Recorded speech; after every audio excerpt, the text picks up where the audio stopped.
everyone. We are live. Welcome to the show must go on line. Today's guest is Pauli. How are you doing today? I'm doing really good, SHO. Good to see you. Great to see you as well. Is the heat affecting you as much there as it is right here in Washington State? Oh my God, yeah. Like a couple of days ago, the thermometer in my car cracked 3 digits, and I was a little bit worried it was going to do one of those Looney Tunes things where it just sort of like breaks and explodes. And I was debating before we went on, is it going to make that much sound in my mic if I turn my air conditioner off while we record? Then it's like, wait a minute, we're professionals around here. I'm just gonna if we at around the half an hour mark, I'll just start to glisten and it'll be fine. That's exactly how I feel. The door to the outside is slightly cracked open to get some airflow because I tried doing this without doing that, and It was so painful. And I would take a sip of my water and it was just glistening off, and I was like, there's too much condensation. We need to get a little bit of air. And you know what? These are some crazy times we're living in. If we can't, glisten on screen and also enjoy the heat, then what are we doing? What are we doing indeed? Cheers to you. Cheers to you, L'chaim. Nice fresh water. It's with a little sparkle. What is your drink of choice today? So I have whiskey, specifically rye, and because I'm in Philadelphia, Rittenhouse rye. Rittenhouse rye for all of those moments when your favorite whiskey isn't there, but you need something to drink anyway. Rittenhouse rye. What a great slogan. They should take that. They're like, we may not be the best, but we're here for you. We're available and well-stocked.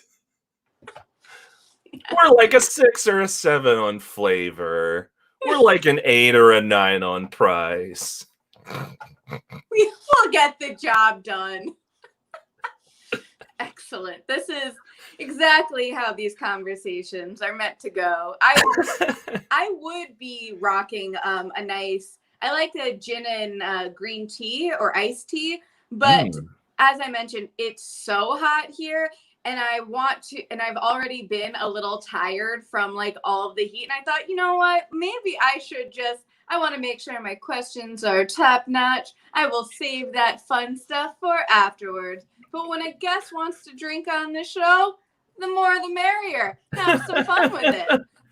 Yeah, we're gonna slip into the internet of the internet and go to the after show, the talking show.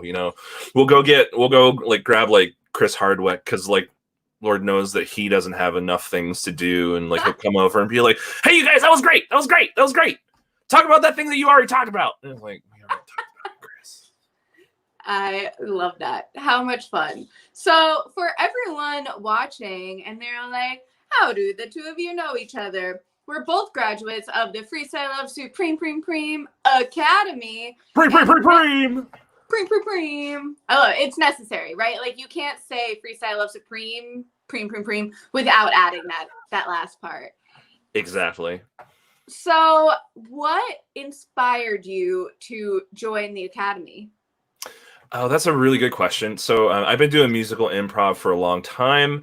I coach a couple of teams here in Philadelphia, and my background is in music performance. I have a degree in music ed, did a lot of jazz comping and things.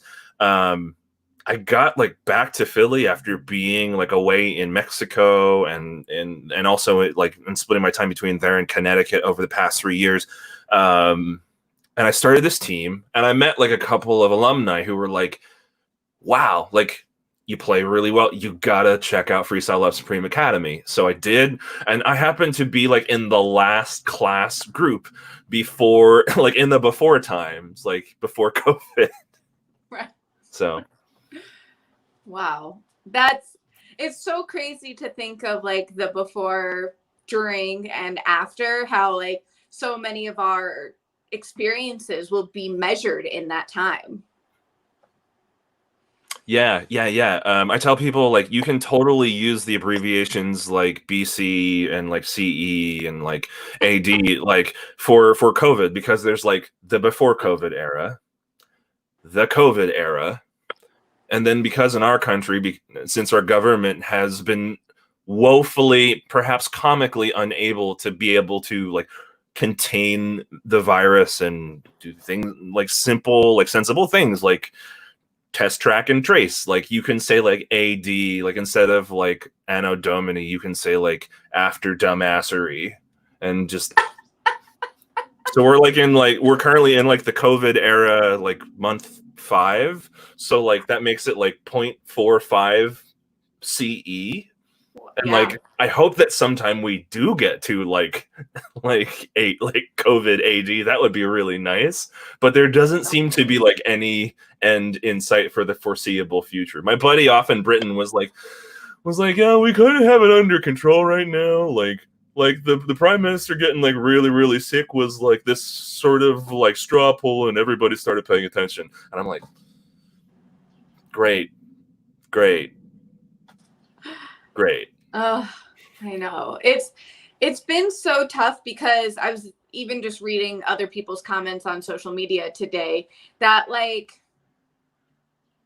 when you do stay inside, when you are wearing a mask, it feels like we're being gaslit, because you just see all of these other people like having brunch or going wherever they want and not wearing a mask. Like, you know, there are like different levels of not respecting what's going on right now. And like, you know, like the mask is like, of course, a huge part, and just like socially distancing and doing your part. And when you see some people just like acting like it's just a random Monday, and not that there's also a global pandemic going on, where like most of the other countries have figured out how to contain it, and we're like, oh, should we put sports back on TV, even though some of them still are having like rates where people are getting COVID, even if they're not in like the bubble and that whole thing? It's just, it's crazy, yo. Yeah. This particular weekend was opening day for the Phillies. And I don't know who thought that this was a good idea. I don't know who thought we needed the money in Philadelphia that badly, but the team that they played up here in Philly over like down south was the Florida Marlins. And you're just sort of thinking to yourself, like, I don't know, like, I'm not actively trying to like develop a writer's packet for SNL right now, but that's exactly what I need.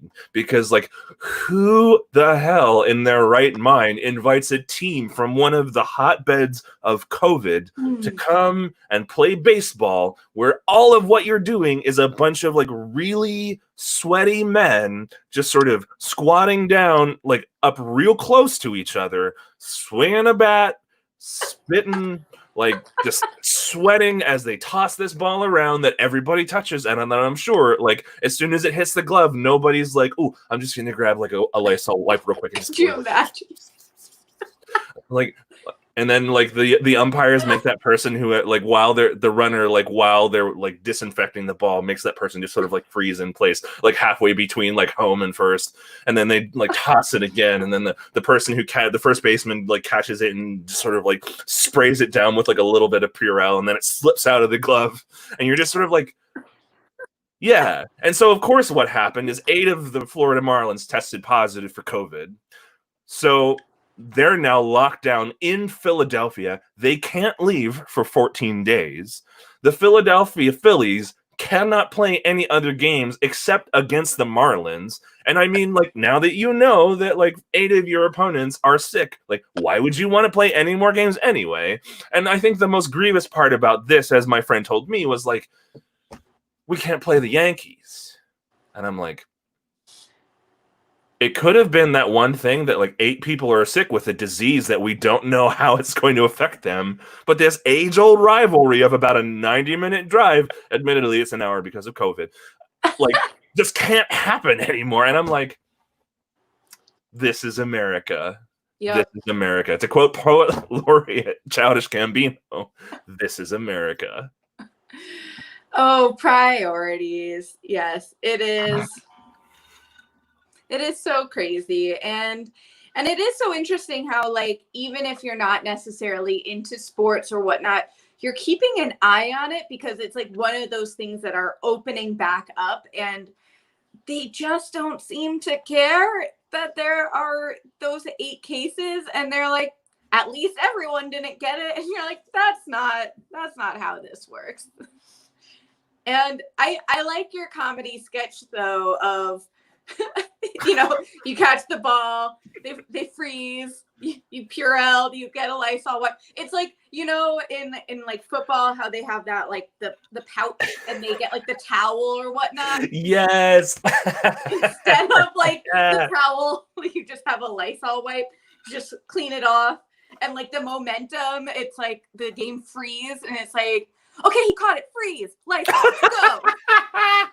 Yeah, instead of like having like a piece in your side holster, you have like a can of wipes, and you're just sort of like, reach for the sky because we need to disinfect you all over. No, constant, nonstop disinfecting.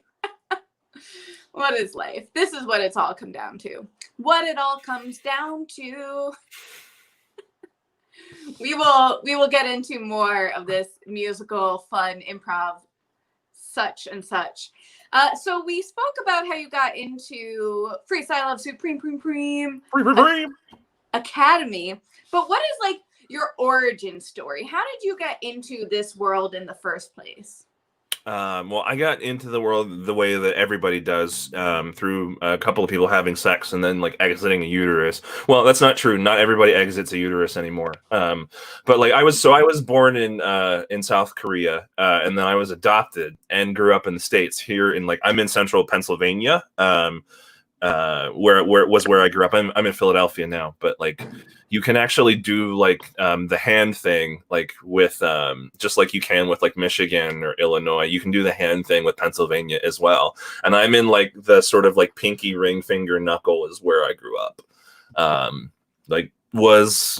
Grew up as like a kid, like very sort of like small town values, like binary gender identities, like socialized, not knowing what it meant to be Asian when you grow up in a community where you're the only like non-white person, but growing up in a white family. Public education, like community music school, bachelor's degree in like music performance, and then just like lots of like small town values. I tell people that even though like I'm by virtue of like my identity, the country is probably not a safe place for me. I'm still like a country bumpkin at heart. Oh, what an interesting, interesting thought. And I know the two of us have spoken a lot about identity, and it's interesting to have the identity that you feel and the identity that other people put on you, and how that affects how you grow up and as an adult, and the way that you present yourself and you ask to be presented. And there's so much about that I think is a very interesting journey for a lot of people. Do you mind, as much as you feel comfortable, like how you even just said it, that like the values versus like the country bumpkin, like how do you feel your identity has been shaped, and as an adult you've been able to like self-identify? Sure. Like one of the things, the more studies that are done, the more stories that are heard, and the more things that are written down, and we hear from Korean adoptees, adopted transnationally, nearly always by white folks living in either rural or suburban areas, is that a lot of the culture of that is that people were encouraged, adoptive parents were encouraged by the adoption agencies, and there really only were 2 that you could adopt kids through, because the laws around adoption were very new. adopting internationally, and because the Korean War had just happened when these adoptions were starting, so there are these questions about like espionage, because apparently like infants can like generate espionage. So there are these questions like what does it mean for like an adopted infant to become American? Well, being America in the time of sort of like from like the late 60s on till most recently about like the early 2000s, being a Korean adoptee and a good American meant trying to assimilate as much as possible and trying to sort of like whitewash. I actually saw like some of the documents that were given to my parents to help prepare them for my arrival, and they said like you should absolutely revoke your child's like citizenship of birth country, citizenship of origin. You should change their name. You should consider not even telling them what their like birth name is. You should consider telling them as little about their origin story as possible, because you don't want them to be stigmatized. Well, stigma comes anyway. Stigma comes anyway because people can see that you're different. And even if they can't see that you're different for whatever reason, because you happen to luck out and grow up in a community of people who look like you, they can see the difference between you and your adoptive parents. So for me, like identity is trying to understand what it means to be American, what it means to be Asian. I mentioned a little bit about gender before. I happen to identify as trans non-binary. So what it means to be all of those things while being socialized in a small, like rural community of, at the time, less than 500. Right now, I believe less than 300, where people just have no exposure to so many ideas that just exist. And it's not because they're actively trying to isolate themselves from those ideas. It's just that up until like the advent of like broadband and like widely available high-speed internet, there was no access to them, because these are sorts of communities that don't even have their own newspaper. Wow. Yeah.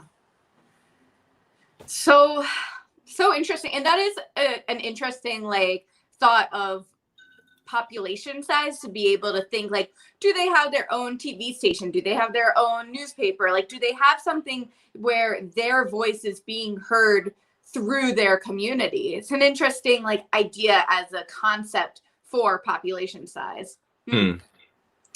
So, well, first of all, thank you for sharing all of that and feeling comfortable to open up. I think it's important when we are able to talk openly about everything and all aspects of ourselves. So I just want to say thank you. Thanks for asking. Yeah, of course. And especially right now, during this time where there's COVID and there's the huge Black Lives Matter movement, and there are so many aspects of standing up for one another and speaking out, and you know, has that been something that's been on your mind as, you know, maybe people don't see me the way I wish they would, I also need to take that energy and stand up for other people? That's a really good question.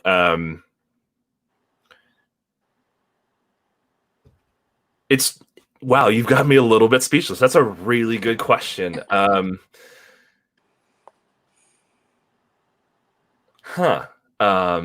am so speechless. Wow, that's a great question. I was just thinking about this the other day. Like, if I can say anything, I can say that it's such this issue of all of the violence and all of the misunderstanding that comes at the hands of of the color of a person's skin, of a person's ethnicity, of whatever it is that causes them to be the person that they are, which is a type of discrimination that crosses lines of color and gender and socioeconomic status. This issue is one where for me, in the work that I do with a lot of folks who are experiencing extreme symptoms of economic poverty, there are an incredible amount of shades of skin tone that you see like in the sort of like downtown like museum area of Philadelphia, which is where I work.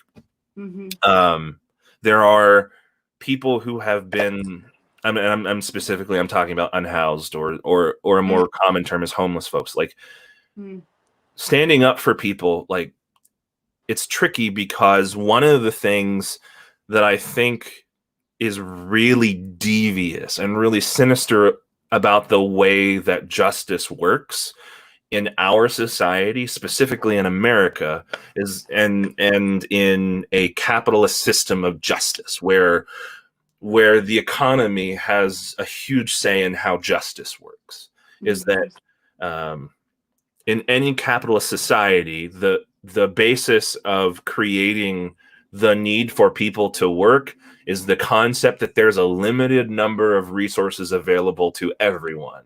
And the harder that you work and the better that you work in ways that make you more money, the more resources you deserve.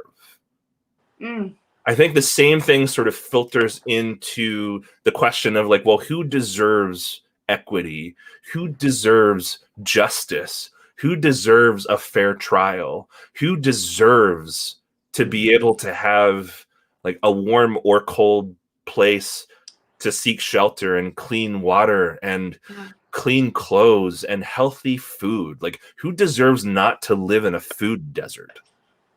And the problem is that because of this sense of like capitalism invading our justice system, there's a limited amount of justice that's available. And so one of the things that I worry about is that we as consumers, because we participate in that system too, like even when it comes to justice and standing up for oppression, that we act in that same mindset that there's only enough justice to go around.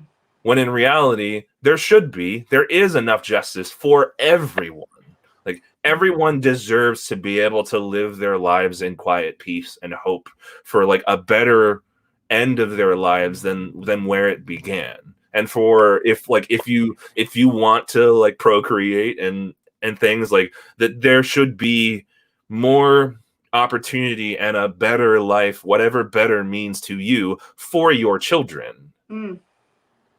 But there are so many people on the basis of how their gender displays itself, how whatever their skin color is, however racially that they are socialized to identify. And yes, race is something that goes far beyond skin tone. Whatever part of the country that you grew up in, whatever industry you work in that may or may not have some sort of impact on others, whatever it is that forms like your communal identity, if that's not something that's popular or useful to the economic engine, then our engine tells us that you are less deserving of dignity and justice. Well, that's bullshit. Like everybody deserves dignity and justice. Like all of like those are things that are there for everyone.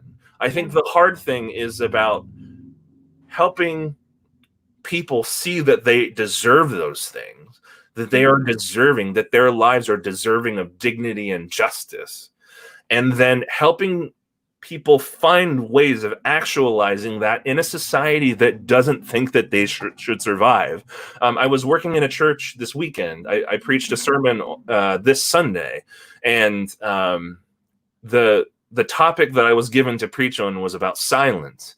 And so I started with this big, beautiful passage from Audre Lorde from her essay, The Transformation of Silence into Action, which is in the volume Sister Outsider. Plus it's available on any number of websites for free on the internet. But one of the things that she talks about is that it's not silence is what kills us. Silence, and she was talking about herself specifically as a Black lesbian woman, and she was addressing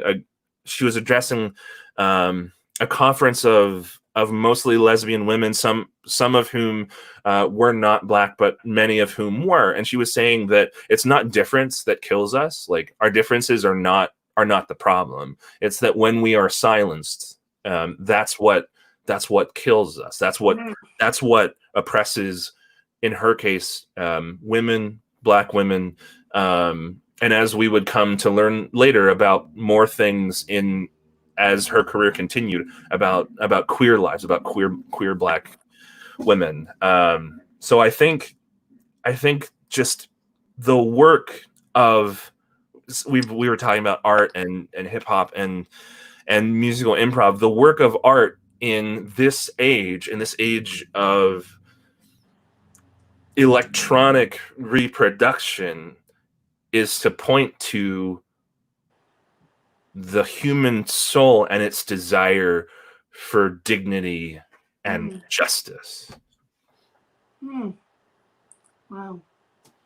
Thank you for sharing all of that. Well said. It's a lot to kind of to hold in your brain, but it is true that speaking up and not being silenced and making sure other people aren't silenced is such a key part to being a friend, being an ally, being a human. And, you know, I think a lot personally as a Jewish woman in the US that, you know, there are a lot of similarities to the propaganda of the Nazis to the propaganda that's going on now, and thinking if people spoke up for my people, what would have happened, and trying to do the same as an ally in this situation and saying, like, these aren't political differences. These are right and wrong. These are civil rights. These are, you know, saying that a human is a human. That's not a political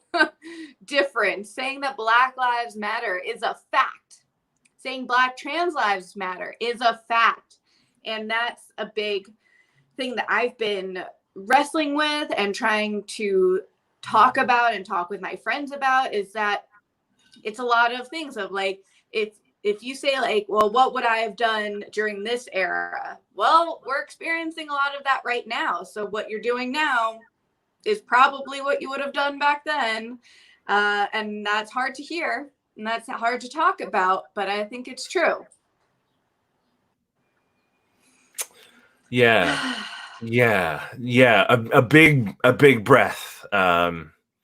When you're doing this work, when you're doing this work of trying to undo hate, when you're trying to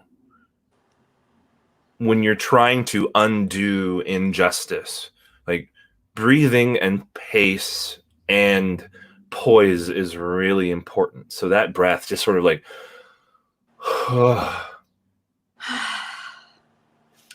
the one thing that I will add, that I think gets missed is like, and that sometimes I worry there's not enough nuance in the conversation about, is that the point of speaking out against injustice is not about trying to take away justice from someone else. Again, it's the idea is that there is more than enough room for justice in this world for everyone. Yeah.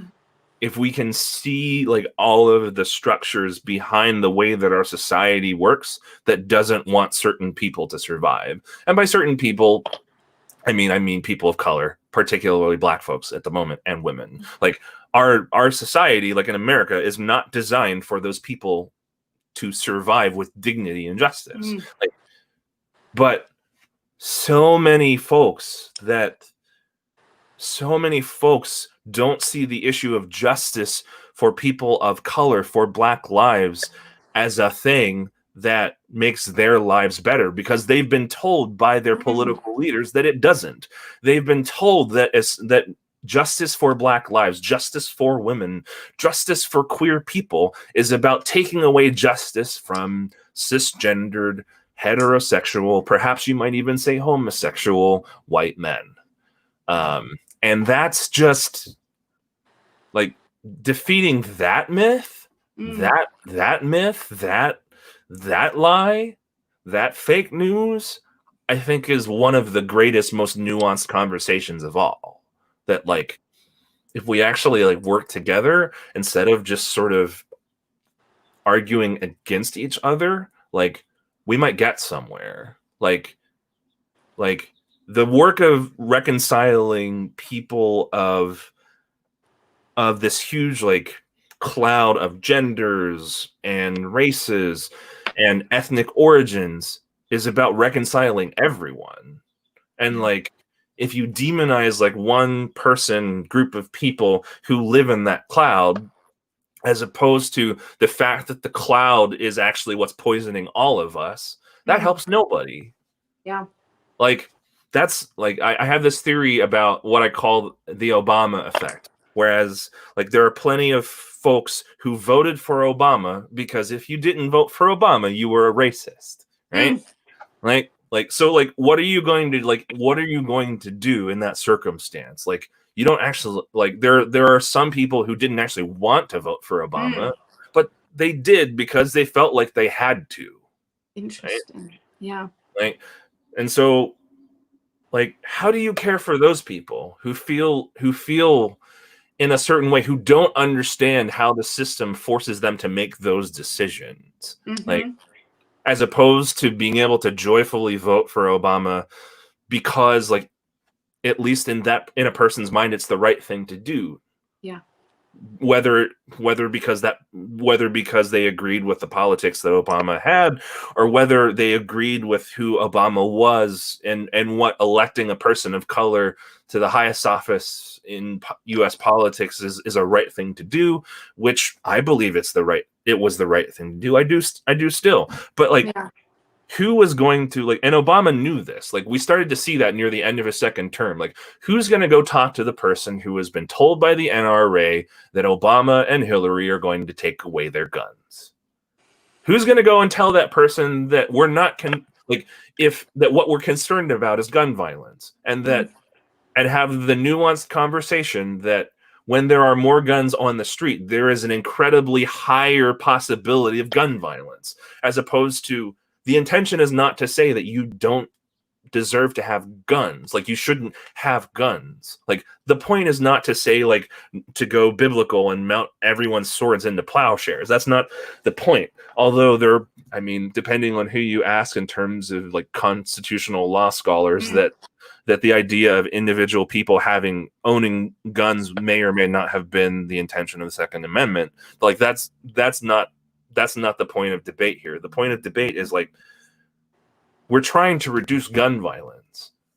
And an easy way to do that is to have common sense gun legislation, which asks people to do background checks, waiting periods, to limit the number of assault style weapons that are on the streets, because who needs to hunt, like, with an assault rifle? Who needs to hunt a deer with an assault rifle? Right. Those nuanced conversations that you're saying, that's where the divide in our country is that we're not saying all or nothing or this or that. It's like, maybe we could have less of something and therefore more equity, more peace, more feeling welcomed places. Like, the gun laws is, of course, a huge thing. And somehow the masks situation has become this huge thing as well, where it's like, no, like, if you just, like, if you wore a mask, like, we could just limit this and then we could all go back to work so much sooner. I've seen a lot of people compare it to, like, oh, so you're okay with taking your shoes off at the airport, right? Like, you're okay with wearing a seatbelt because you're told to do that. It's okay that you have to have shirts and shoes to go into a restaurant. Like, all of these things that are commonplace rules and knowledge that I would say in my lifetime, I haven't heard people particularly complain about either way, right? They weren't like, oh, I wish I didn't have to do this, or, maybe it's annoying to have to take your shoes off at the airport, but, like, it's a thing that you have to do. Okay. Wearing a mask where yes, at the beginning of the pandemic, we didn't have all the information and we were told, hey, you don't need to wear a mask. Like, just because you were given wrong information at the beginning doesn't mean that you shouldn't then follow the scientists who say, like, hey, if you wear a mask and the other people wear a mask, the rate of transmission goes down significantly. We are not taking away your rights. We are simply trying to stop the spread of coronavirus. We're actually on the very contrary, we're actually trying to restore your rights as quickly as possible. Like, we have plenty of data to demonstrate from other high income countries that it does not need to be like this. Like it did not need to be this way. It did not need to be the way that even before the first wave of COVID-19 is over, depending on who you ask, we're already experiencing like the signs of increased activity of that first wave of infection. Like, one of my favorite comics said, we really screwed up when we started to use the language that my mask protects you and your mask protects me. When in reality, if you think of, like, I was thinking about Kendi, Ibram X. Kendi's work. I saw a webinar the other night. He was talking about the book and about the language of self-interest. Like, what we actually sort of said, my mask protects me, your mask protects you. And the same effect of getting people to wear masks for their own protection, as opposed, because of the way that self-interest is so politicized in America, about how, like, our politics are about protecting our self-interests, about putting our own masks on before assisting others. Right. like there's no time on a plane where if, like, the cabin pressure, like, suddenly depressurized, like, you wouldn't put on a mask, like unless you just sort of, like, reach for it and, like, you already run out of oxygen before it gets on. But hopefully, like, you're, like, active enough to where you've got it here when you pass out, and it, like, just miraculously falls over you anyway. But, like, you put that mask on before you put your child's mask on, or whatever. Like, I think that's the big miss. Like, we're a country where it's like, what's most important is me, and then next, like, my friends and family, and then next, like, the people around me. Like, that's such a huge part of our culture. And so, like, what if it was like, I'm gonna wear a mask so I don't get sick, as opposed to I'm gonna wear a mask so that you don't get sick? I guess we'll never know now. Right. I think maybe they took it in the hopes that people would care enough about other people, when we've noticed time and time again that as a society, which, like, whatever that saying is, as a society, it is true. Like, some of those same people, maybe if you had said, wear a mask to protect yourself, it would have hit better. But then also people have the argument of, like, well, I'm healthy with no pre-existing conditions, so I don't need this. And you're like, you're missing the point. But I feel like it's not just the heat outside that's getting me heated up right now.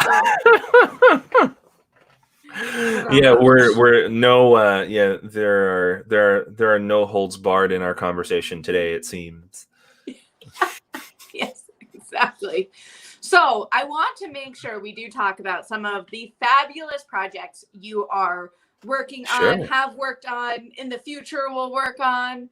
So let's first talk about props, and then can you share the full idea of it with BS and everything?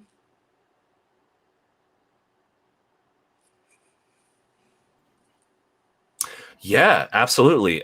So David Bradshaw, aka BS, came to me like a couple weeks ago. We were doing like a cipher and just having fun, and says, like, yo, fam, I got this really rad idea. Like, what if you could have like a hip hop game show that was like Jeopardy, but with like freestyle challenges? And I'm like, wow.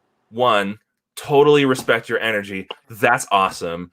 Two, like, how do you make Jeopardy better? Like, and then the answer is, of course, like, add like freestyle hip hop challenges to it. So BS and I have co-created and executive produced an internet hip hop game show called Props, a hip hop game show that's premiering on Saturday afternoon at 3 here on Eventbrite, and you can go to propsgame.eventbrite.com to find that out. Here's that link in the comments.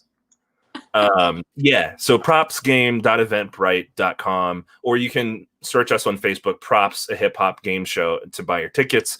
I'm really excited about the competitors. We've got Rabbi Darkside and Lex Rush out of New York. And then from Freestyle Love Supreme, the Broadway cast, we have Anise Foltz, a.k.a. Young Niece, is sitting in with us.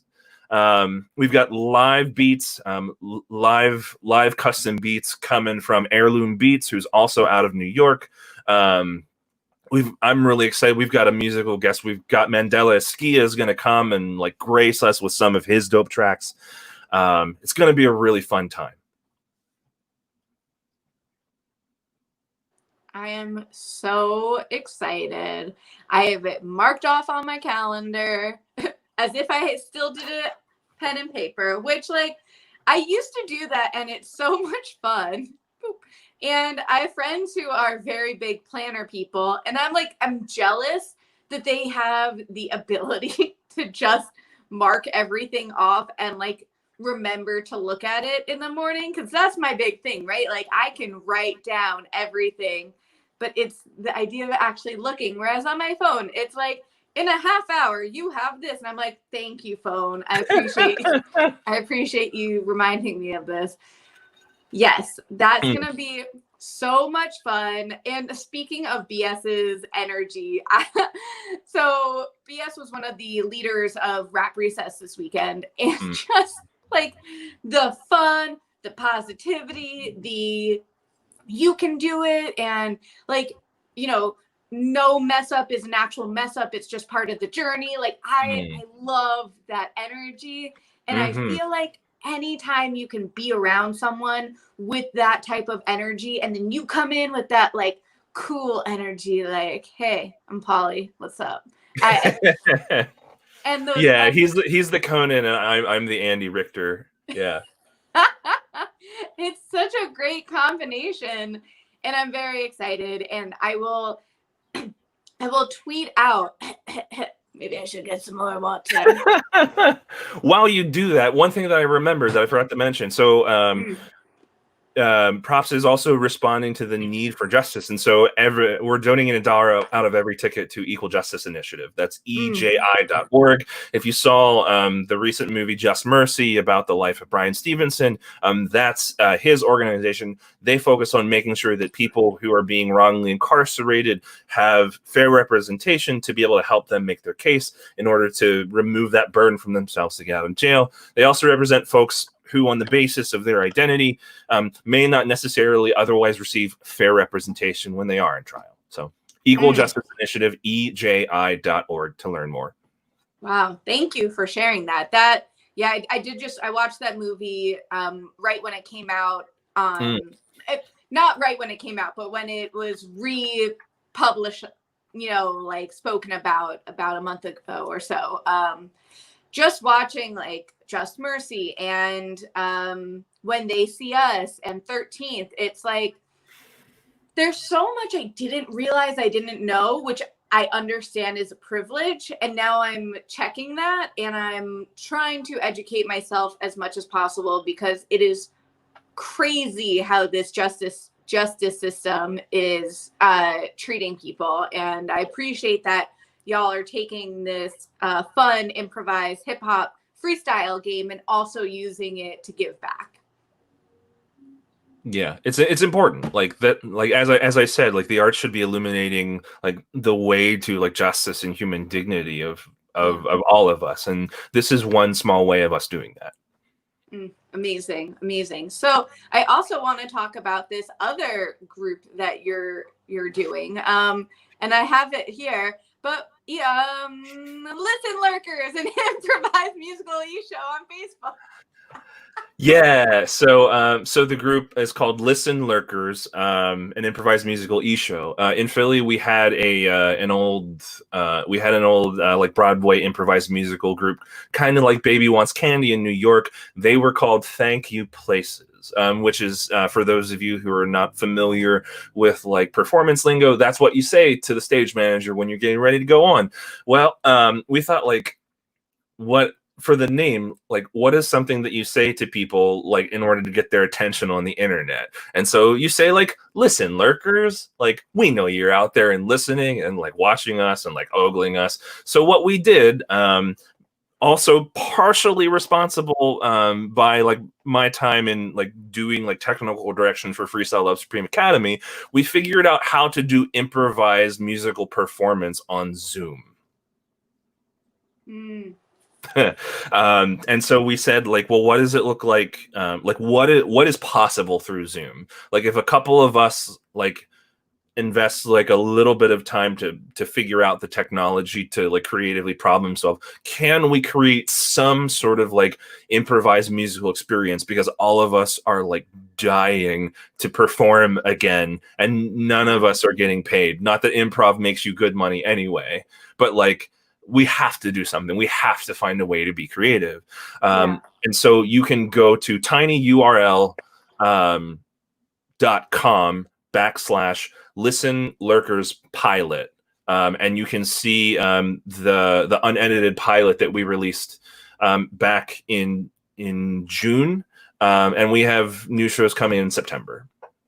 Yay! That's so exciting. I am 100% gonna check that out, as well as, of course, Saturday. It's fun to see how, in a time where you are forced to find a new way to get things done, the creativity that spawns from that. Yeah, absolutely. You gotta find a way. Gotta find a way. So let's find a way to do some musical improv right now. What would you like to do? I love it. Do you want to push the boat out? Do you want to try, like if I lay down a track, do you want to try doing a little bit of singing? Are you down for it? Let's go. Yeah. So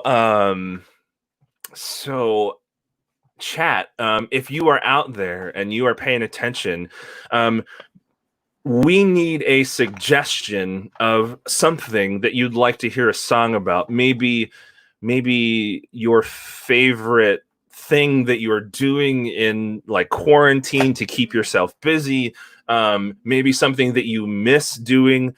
Drop that in the chat for us right now and we'll write a song about it.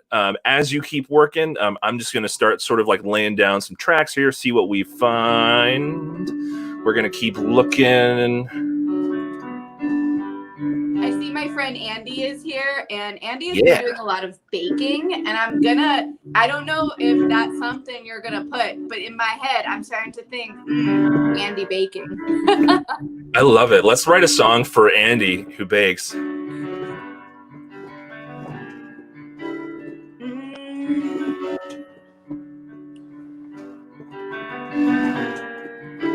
So Andy, I would like to sing to you that baking is so much fun from me to you. Whether it's a blondie or maybe a brownie, you can just scoop it up with ice cream and then it's so much fun in the heat.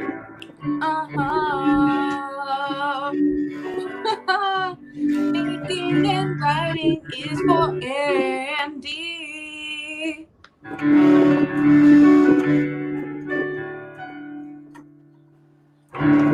Yeah!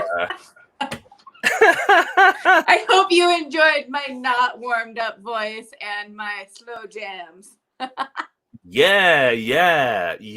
Like so smooth. Just sort of like bacon and writing is for Andy.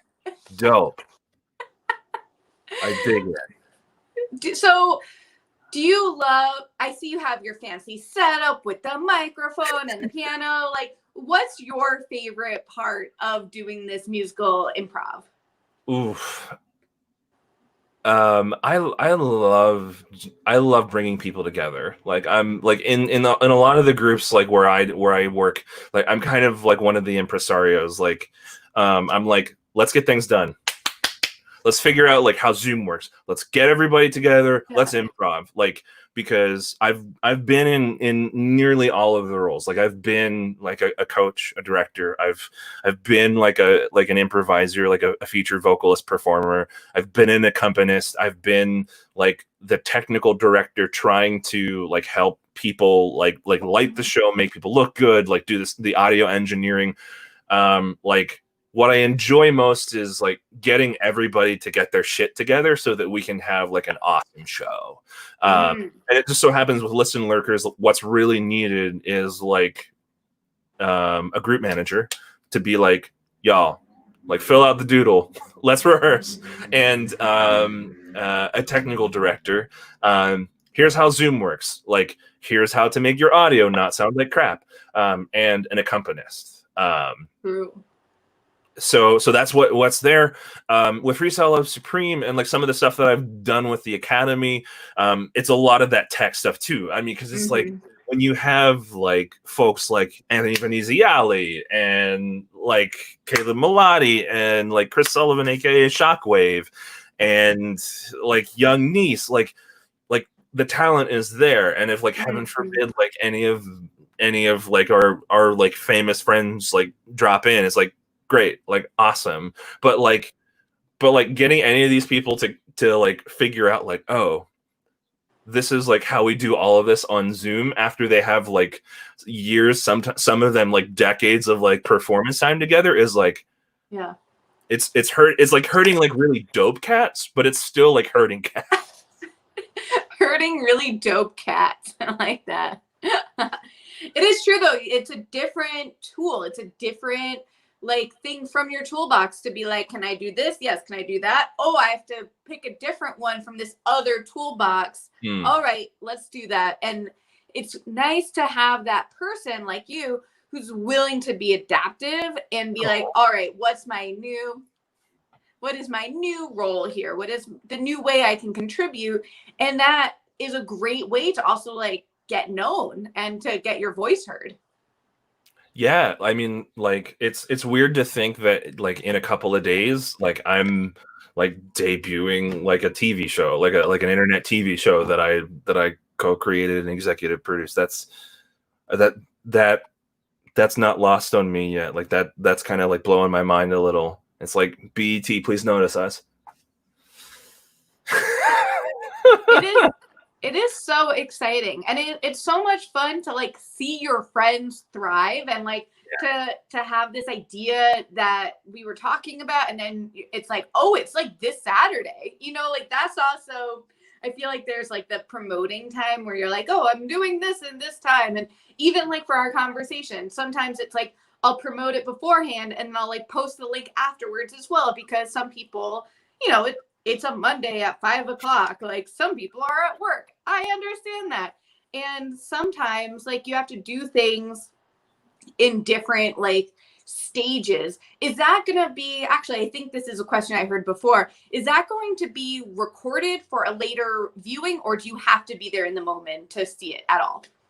Yeah, that's a really good question, but there's definitely going to be a recording of it. So like if you can't like be there to see the show on Saturday afternoon, don't worry, still buy a ticket. Everybody who buys a ticket is going to get a private link to the recording so they can see it. Absolutely. That is so smart. Yes, I love that idea, that because sometimes I know that I've had this with other like live events where I'm like, I want to see that. I will happily spend the money. I just like, I either have an interview at that time, or I have this scheduled at that time, or whatever it might be. Like I can't go, but like, please take the money and then let me see it. So that's a great idea. Like it's fun to be there in the moment and be able to like live watch, but it's great to know that if that's not a possibility, you didn't throw away your shot. Thank you, Creator, for all of these wonderful blessings that you have bestowed upon us with your wonderful musical writing and your wonderful creation of this group of freestyle hip hop improv, so that we can all have these wonderful graces bestowed upon us to help us pass the time through the COVID era. I love that. Notice me, Lin, man. Notice me. Notice me. Notice me. Lin. Yes, we were live tweeting during the FLS drop on that Friday, and it's a funny moment. I've had it happen once, maybe twice before. No, I think he's retweeted me now twice, but has like commented like 4 or 5 times or whatever. But whenever it happens, your phone starts to like bing, bing, bing, bing, bing, and blow up. So like he had commented something in the documentary. This isn't like a spoiler alert. He just says like, my happy place is Chris Jackson singing. So I just tweeted at him like, hey, Lin-Manuel, my happy place is also Chris Jackson singing. And he like retweeted it with like a GIF high five from Parks and Rec. And I was like, ooh. And I like still get some people like comment, you know, like liking it or whatever, like a week or 2 later. The power of Lin-Manuel Miranda. Yeah, it's like we're basically best friends now. Besties. Come on. Hey Lin, open invitation if you ever want to come on the series. I mean, if you're not doing anything right now, like there's definitely like room for like a 3rd box like down there in the center, like over like right over there. Like we're totally okay with that. Like I am happy to like seed focus. Like, could you imagine like, and now welcoming our special featured guest, Lin-Manuel Miranda. Hey. Hey. That would be great. That was my Lin. Hey. What a time to be alive. What a time indeed. So with the time remaining, I want to make sure we talk about this nonprofit. We mentioned earlier about some of the initiatives that you're a part of, and I want to give you an opportunity to talk more about that. Sure. So a nonprofit that I'm really excited about is one called the Welcome Church. My city of Philadelphia, my beloved Philadelphia, has one of the most lame distinctions, one of the worst, what is those like high school like notable things of like, we are the poorest big city in America. By that we mean we have the lowest income per capita of all of the cities in the United States of a population of 1 million or more. So one of the crises that even before COVID, like even before the recession in 2007, that we were struggling with in a really serious way was people being affected by severe symptoms of economic poverty, specifically homelessness. A better word is being unhoused or being housing insecure. So I partner with an organization called The Welcome Church. You can go to thewelcomechurch.org to learn more. But they do a lot of work in our neighborhood of like the sort of like museum area, like the Rocky Steps, like where the Barnes Museum is, where like Wawa presents Welcome America and like the Made in America Festival take place, where like the Pope's visit back in 2015 was, where they had that giant like mass like that, like the Benjamin Franklin Parkway. Like we take care of people like who live on the parkway by helping them form community, helping them with small things that can lead towards self-reliance and independence, like helping them get IDs, helping them find social workers who can help them get a phone. Like even now, like in this day and age, like having a phone with reliable access to Wi-Fi is a justice issue. Giving them cool and warm places to seek shelter when they need it. That's a little bit more difficult with COVID, but we're like trying to find ways of continuing to care for people who are, as in I'm a religious person, who are the least of these, who need the most help, who need the most care in order to be able to live lives of justice and dignity. So you can go to thewelcomechurch.org. They have a donation link there if you want to throw them a couple of bucks. We appreciate that. Wow, amazing. Thank you so much for sharing that. I think it's really important. And thank you for that word or the phrasing specification. I think it's important that sometimes people don't know the difference of how to say something that gives people more justice, more humanity. And I like that that you shared that and that you specifically said that. So thank you. My pleasure. Thank you. Mm-hmm. So where can everyone find you on social media and anything that maybe I didn't ask that you came into today wanting to make sure to share? Sure. So you can follow me on all social, Facebook, Twitter, Instagram. My tag is @episcopaulian. So it's the word Episcopalian, but with a U inserted because puns and because I like puns. Like hire me, Seth Meyers, hire me. I hear he likes puns. I don't know. But so you can find me on Instagram, Twitter, and Facebook there. You can also find me on Instagram at Pauli, Pauli Reads, Reads. And you hear my sort of like low, NPR sort of like Saturday Night Live announcer voice. I take requests and do recordings of things like in that particular voice. For example, 77 years ago, our forefathers brought forth on this continent a new nation conceived in liberty and based on the idea that all men are created equal and endowed with certain unalienable rights, the Gettysburg Address. Or she bangs, she bangs, she moves, she moves. Bravissimo. That was amazing. That I didn't know about that, and I'm so glad you shared it because now you are getting an extra follow on the Instagram. Yes. Sweet follow and content. Interactions. Yes, we're doing it. Notice me, algorithm. Notice me. Right. Oh, algorithm. Oh, algorithm. Won't you notice me? Poop. It's always a musical song here on BwaySHO, which transitions me to you can find me at BwaySHO on all the things. That's at BwaySHO, like Broadway show Shauna. As you can see across this beautiful banner that my friend Chelsea Hill made for me. And I also see on the comments that I have a couple of my Showtreons. That is the patreon.com/BwaySHO squad. We do monthly video chats and weekly trivia nights and viewing parties and hangouts and general fun. So if that's something that sounds fun to you, you can head over and join the party. Ta-da! And if you're like, I love what you're doing, but I'm tight for money right now because I get it. If you just subscribe, boop, just go to youtube.com/BwaySHO, aka where you are right now, and hit that subscribe button. That would be swell. Thank you, thank you, thank you. And on that note, Pauli, thank you so much for taking the time to chat with me. It has been an absolute pleasure. Thank you, Shoshana. Thanks for having me. Anytime. And I can't wait to see you on Saturday and then forevermore with the FLS Academy. Thank you all for tuning in. We'll see you at the show. Bye, everybody.